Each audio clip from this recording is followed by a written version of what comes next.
Okay, selamat malam dan Assalamualaikum semua. Okay, ini kita nak buat discussion untuk stage 2 ni lah, iaitu kita corrosion dan juga sensor kita bahagian pipeline, sensor kita adalah fiber black grating. Okay, hari ni kita akan bincang lagi 2 artikel. Sebelumnya adalah seorang satu artikel kan. So ini seorang satu artikel. Okay. Okay, sekarang ni semua dah dapat 2 artikel kan? Ya. Okay. So, okay, aku bentang lah aku punya apa yang artikel, ada 2 artikel tu apa tajuk dia. Yang pertama adalah fiber black grating for pressure monitoring of full composite lightweight epoxy sleeve strengthening system for submarine pipeline. Kat sini adalah dia nak dia pakai FBG untuk monitor pipeline yang dalam laut lah. Okay, second adalah dia pakai FBG ni untuk kira flow rate dan juga temperature dalam pipeline tu sendiri. Okay, Avi pula, kau punya tajuk apa Avi? Ya, saya punya tajuk satu ialah non-destructive fiber grating, Okay. fiber black grating based sensing system, early corrosion detection for structural health monitoring. Satu lagi ialah pipeline abnormal classification based on support vector machine using FPG hoop strain sensor. Okay, untuk Fahim pula. Okay, untuk tajuk aku, yang pertama, Design and Experimental Study on Okay. FPG hook strain sensor in pipeline monitoring. Untuk tajuk ni, dia lebih kepada nak detect hook strain lah yang ada dekat pipeline tu. Yang kedua pula adalah monitoring pipe wall integrity using fiber black grating based sensing of low frequency guided ultrasonic wave. Ni dia lebih kepada nak monitor wave, nak monitor pipe loss tu menggunakan ultrasonic wave. Oh, okay, menarik. Okay, macam Hamzam pula. Tajuk aku yang pertama, optical sensing and monitoring architecture for pipelines using optical heterodyning and FPG filter. Dan yang kedua, pipeline leakage localization based on distributed FPG hoop strain measurements and support vector machine. Yang pertama ni dia pakai sensing lah, dia pakai 4 FPG dia letak dekat station. Lepas tu yang kedua ni pipeline leakage localization, dia pakai support vector machine lah. Oh, okay. So sekarang ni korang punya artikel tu daripada tahun berapa? Still 2010 sampai ke atas lah. Kan? Yes. Okay. Aku kan kat atas. Okay. So sekarang ni adalah kita pergi pada untuk ni kita bincang untuk ni lah seterusnya. Okay, malam ni kita akan bincang first kali adalah metodologi, objektif, type of analysis, finding dan juga conclusion. Sama juga macam stage 1 lah. Okay, malam ni kita tak payah tengok pada author dengan tahun lah kan, sebab benda tu tak ada apa sangat kan. Okay, first kali adalah aku akan terang dulu aku punya artikel tadi. Okay, artikel pertama tu adalah method dia guna adalah FBG sensor. Okay, yang di mana objektif dia pula adalah untuk dia nak maksudnya dia nak ukur, dia nak measure the continuous of the flow rate dan juga temperature. Okay, daripada situ apa yang diorang analisis yang diorang dapat adalah first adalah tentang temperature itu sendiri, temperature sensing property. Kemudian adalah flow rate sensing property. Okay, untuk second artikel dia melibatkan untuk submarine pipeline, yang di mana submarine pipeline dah seperti tahu pipeline yang ditanam, maksudnya pipeline dalam laut lah kan. Okay, objektif untuk submarine pipeline itu sendiri adalah dia menggunakan FBG ni untuk detect pressure untuk gas pipeline tu. Okay. And then analisis yang dia dapat, apa yang aku dapat di sini adalah wavelength shift of BG ni dia akan meningkat dengan meningkat sekata dengan pressure dan juga displacement. Okay. Itu adalah antara metodologi, objektif dan juga analisis yang aku dapat daripada dua artikel tu lah. Okay, sekarang kita pada Afzam. Okay, Afzam, apa yang dapat daripada dua artikel kau punya tu sendiri?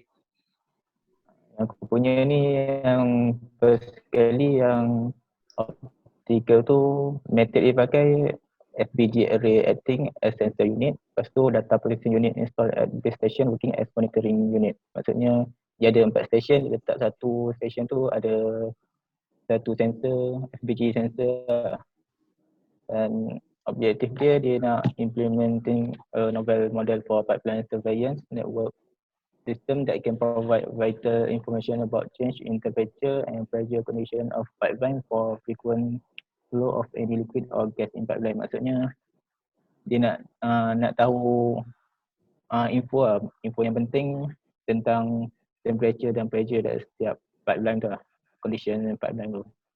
Okay, Dan yang seterusnya type of analysis dia pakai teori of optical fiber and microwave photonics.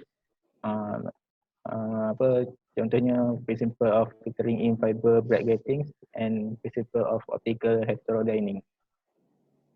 Jadi findings yang author tu dapat, if there is no external pressure change or leakage occurs in pipeline, the model is in stable state. If there is any variation is characteristic parameter of FPG due to external pressure, it will result in change in center frequency of any one of the peaks related to the FPG, which can be easily detected by data processing unit. Maksudnya kalau tak ada external pressure dalam apa maksudnya? Tak ada external pressure yang berubah dalam pipeline tu, maksudnya pipeline tu dalam stable state lah. Tapi kalau ada variation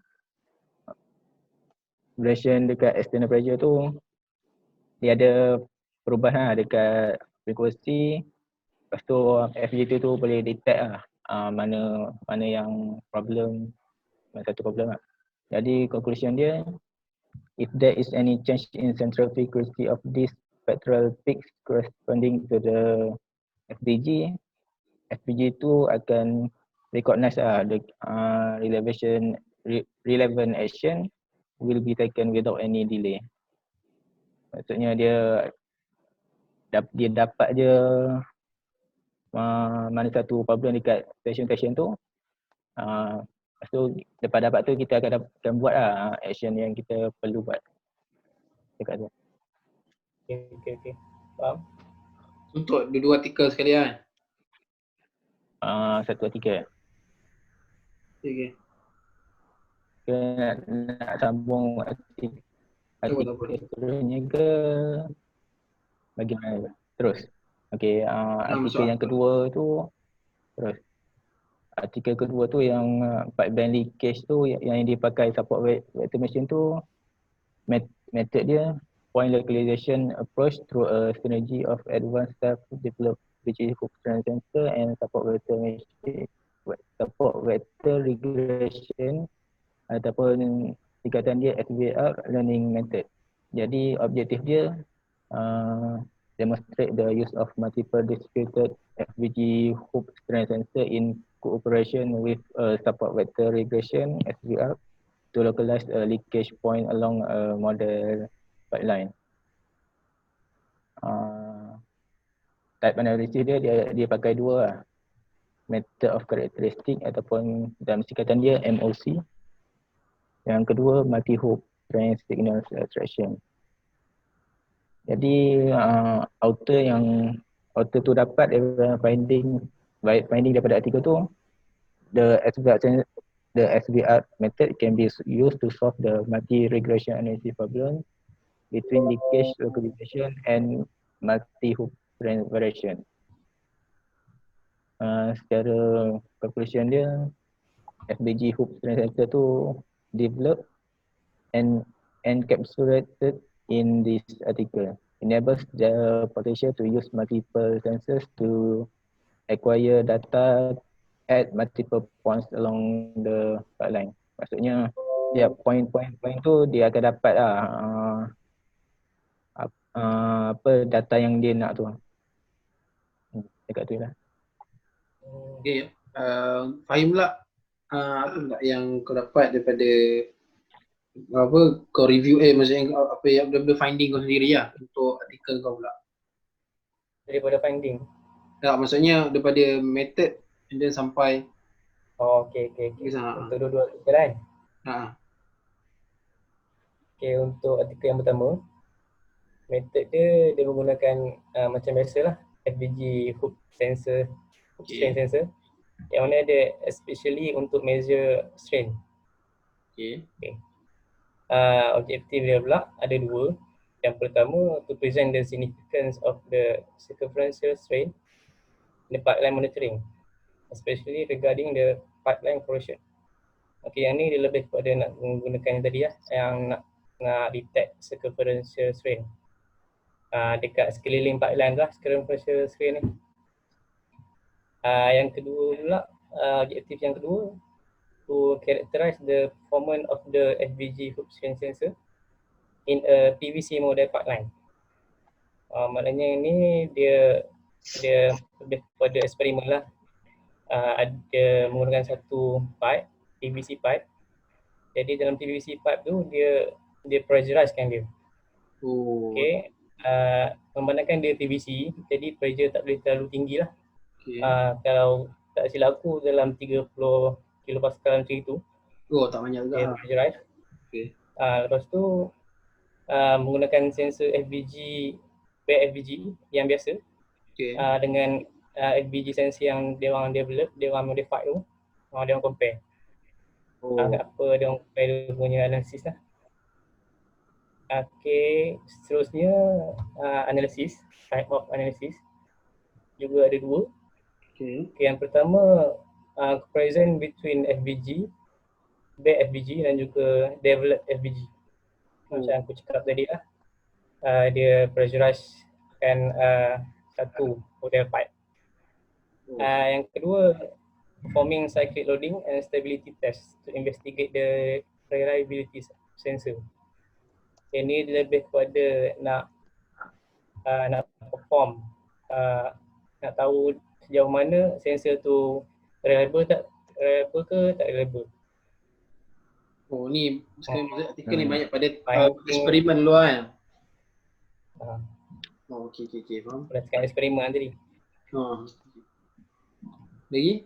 Finding dia pula, the FBG hoop strain sensor has good stability and reliability.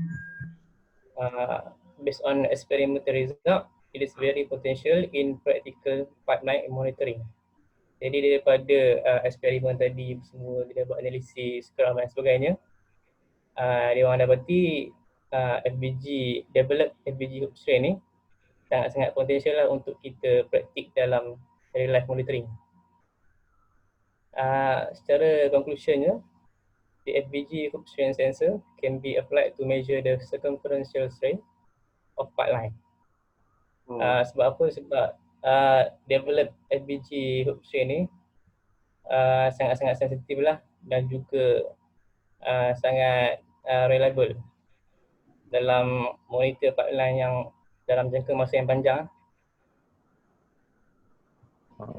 Okay. Untuk artikel yang kedua pula,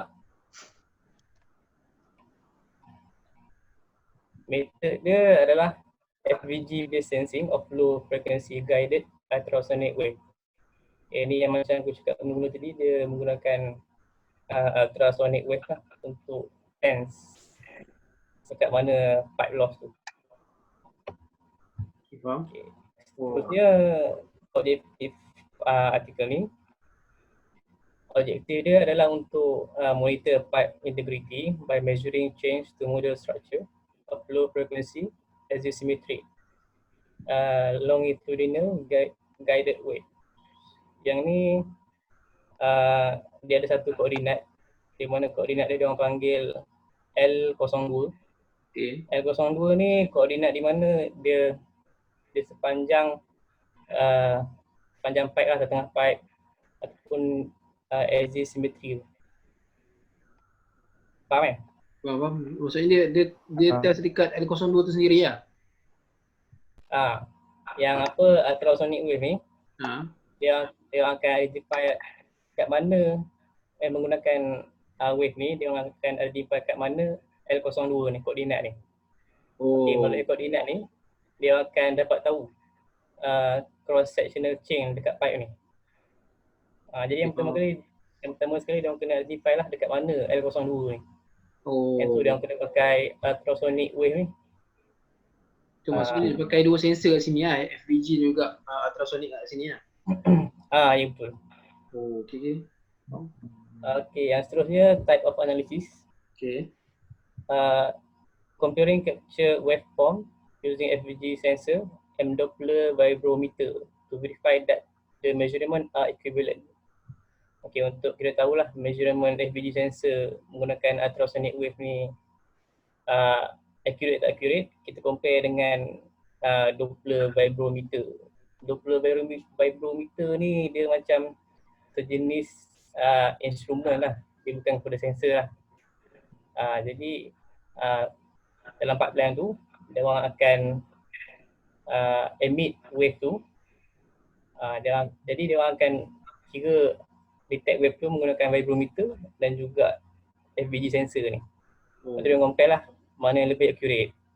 Okay, faham. Okay, seterusnya findings. Ultrasonic wave can detect wall loss and locate its circumferential strain by measuring change to the group velocity and amplitude distribution. Ini macam tadi lah yang aku cakap, dia nak detect koordinat L02 ni. Okay. Menggunakan ni lah, graf lah sebenarnya. Graf velocity versus apa pun tak ingat lah.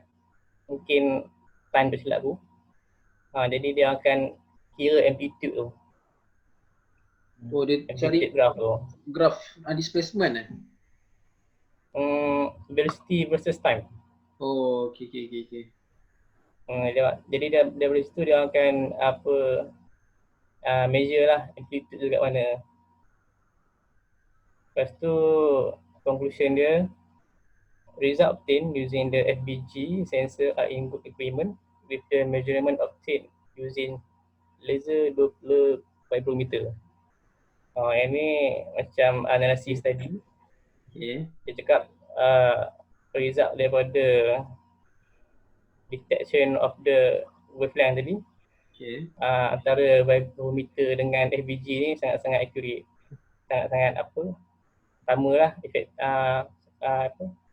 efektif lah. Tu dia punya conclusion lah. Jadi conclusion dia, eksperimen ni boleh dipraktikkan dalam real life lah. So Avi pula.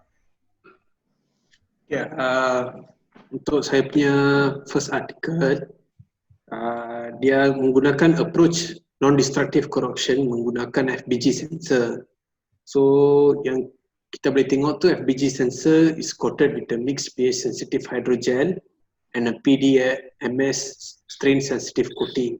Okay. So the FPG sensors dapat coating ni untuk objektifnya, iaitu untuk monitor the expansion strain caused by the corrosions. So apa yang mereka buat ialah specimens is placed in a different environment, iaitu 3 lah, yang biasa, in air, in acidic condition and alkaline condition, untuk tengok dia punya perbezaan corrosion rate. So the sensing principle is based on the Bragg punya wavelength shift resulted from the strain of the FPG due to mechanical expansion dengan swell in response to the change of pH in the metal. So kita boleh tengok dia punya perubahan pada metal tu mengikut keadaan environment lah, biasa ke, acidic ke atau alkaline. So daripada results yang kita boleh tengok ialah dalam beberapa hari, lebih kurang 20 hari, terdapat beberapa perubahan berlaku pada metal-metal tersebut, iaitu dari segi wavelength shift of the FBG under the respective conditions. So yang kita boleh tengok the relationship between the wavelength shift, corrosion rate dengan strain induced was investigated lah. So daripada result kita boleh tengok 3 graf, and bila kita compare tiga-tiga tersebut, tiga-tiga menunjukkan acidic yang dia punya perubahan memang yang paling tinggi lah. That means you can see the wavelength paling tinggi, and then sekejap Boleh. wavelength shift versus time, wavelength shift versus corrosion rate, and corrosion rate versus strain. Ketiga-tiga graf tu menunjukkan memang metal pada acidic condition tu menunjukkan perubahan yang lebih tinggi compared to normal air and alkaline condition. So, okay, faham? Basic. Okay. And then? So overall, in conclusion, you can see that the monotic relationship between the Bragg wavelength shift along the corrosion process with the strain force induced in the acidic condition is much more sensitive compared to the neutral alkaline environment, which from the results of the experiments is menunjukkanlah, membuktikan it is feasible to manufacture a pH sensor. That means membuat sensor yang berdasarkan pH, iaitu acidic atau alkaline atau normal, based on FBG embedded to concrete the SHM real-time monitoring system. Seterusnya untuk artikel kedua, it's a combined with multi-class vector machine, iaitu SVM learning method. So the Hoops information is used whereby its objective is to classify pipeline normal working conditions, iaitu condition pipeline, nak tahu dia ada rosak ke apa-apa, including cases of impact, external impact, normal leakages and small rate leakages. So kita ada tiga benda nak kita nak tengok dalam eksperimen ni lah. So the parameters are manipulated where the kernel functions are optimized through 5-fold cross-validation to obtain the highest prediction accuracy. So going to the result, it shows that when taking the radial basis kernel function dikenal sebagai RBF, it optimized penalty factor and kernel parameter values. It shows that the accuracy for abnormal condition reaches up to 95%, menunjukkan accuracy sensor tersebut memang tinggi lah, yang menunjukkan bahawa memang berkesan untuk SHM. So the error yang 5% error appears only in separating small leakage cases from working normal condition. That means yang leakage kecil je dia ada error lah, sebab maybe it can't detect the leakages or whatsoever. So this pipeline abnormal classification approaching FBG hoop strain combined with SVM shows the potential in pipeline accident monitoring and safety evaluation. So daripada ni kita tahu yang SVM combined dengan FBG memang selamat digunakan and lebih baik lah untuk dia monitor any accident in pipeline and safety evaluation. So in conclusion, apa yang kita dapat daripada artikel ni is the hoop strain sensing signal by FBG should be processed to obtain some features as to train the SVM system. So SVM system akan dikonduct mengikut keadaan yang dapat daripada FBG punya sensors. Yang kedua, SVM with RBF kernel function presents best performance through 5-fold cross validation. So RBF is best functions with SVM yang mempunyai 5-fold cross validation, accuracy, execution time and smaller parameters. Yang ketiga, the penalty factor and kernel parameter is optimized through two-step transfer search to get highest accuracy, iaitu yang saya cakap tadi tu 95%.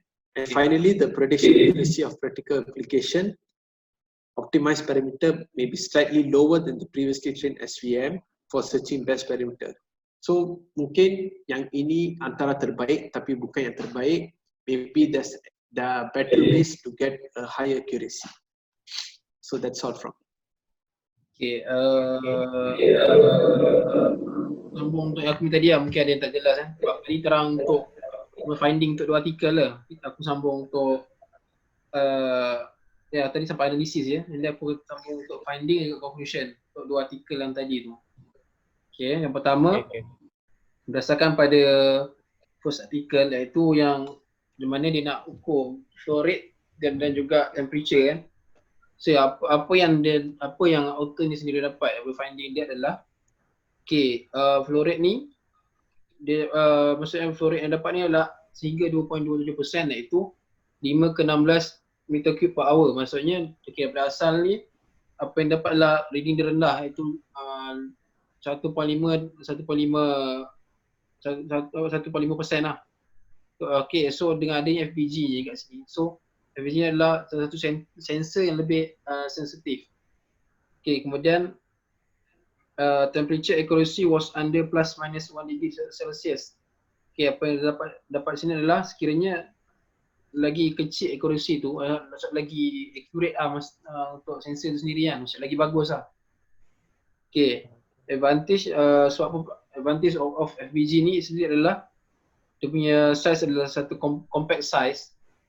Dia ada high sensitivity, dia ada wide measurement range dan juga small pressure loss. Okay, conclusion dia adalah menggunakan FPG ni, diorang akan dapat monitor pressure dan juga flow rate dan juga temperature melalui wavelength punya information sendiri lah yang dekat display tu. Okay, untuk artikel kedua pula, untuk summary pipeline. Okay, finding yang pertama, apa yang author ni dapat adalah when applied load vertical to surface of sample epoxy sleeve, continuous reading again from sensor exhibited good sensitivity under increasing load. Okay, apa yang dikatakan sini adalah bila kita apply load vertical pada surface untuk pipeline tu sendiri. Okay, kat sini kita akan dapat bila kita apply dengan cara itu, kita akan dapat lebih, maksudnya reading untuk sensor tu lebih sensitif lah. And then bila lebih sensitif, so reading akan lebih accurate, betul tak?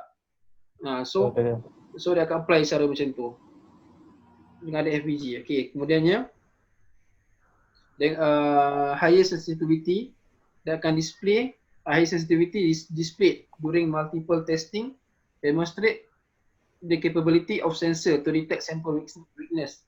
Okay, dengan sekiranya kalau FPG itu sendiri adalah lebih tinggi sensitivity, so dengan cara itu juga diorang akan dapat detect kesalahan-kesalahan yang kecil, kesalahan kecil yang terdapat dekat pipeline itu sendiri lah.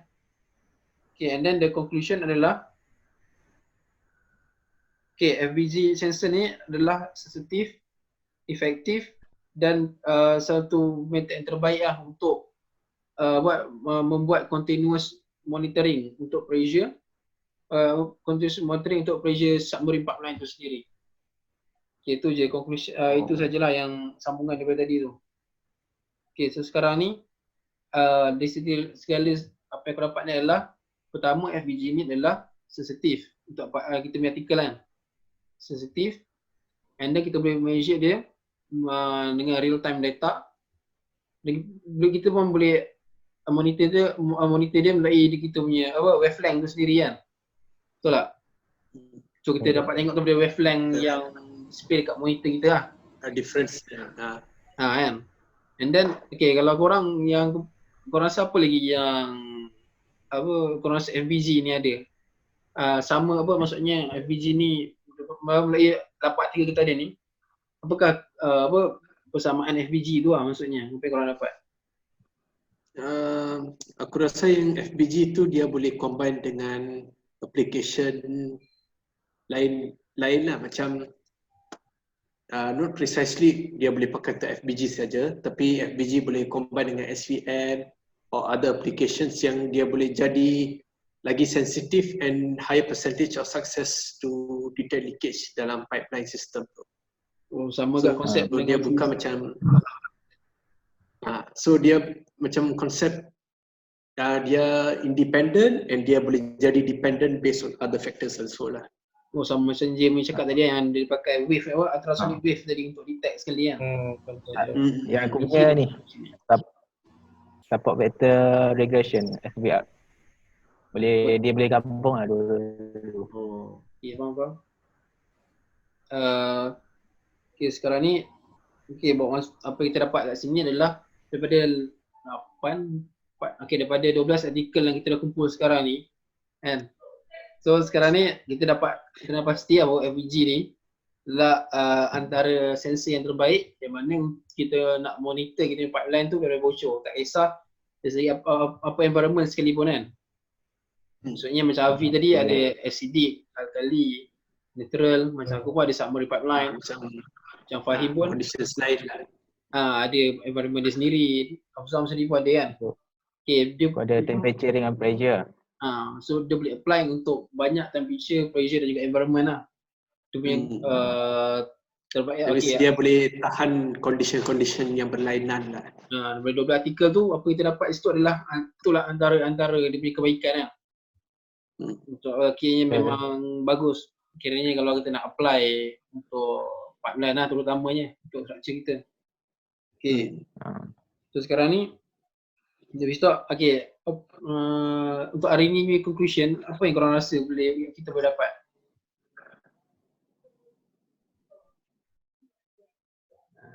Tak tahu kan.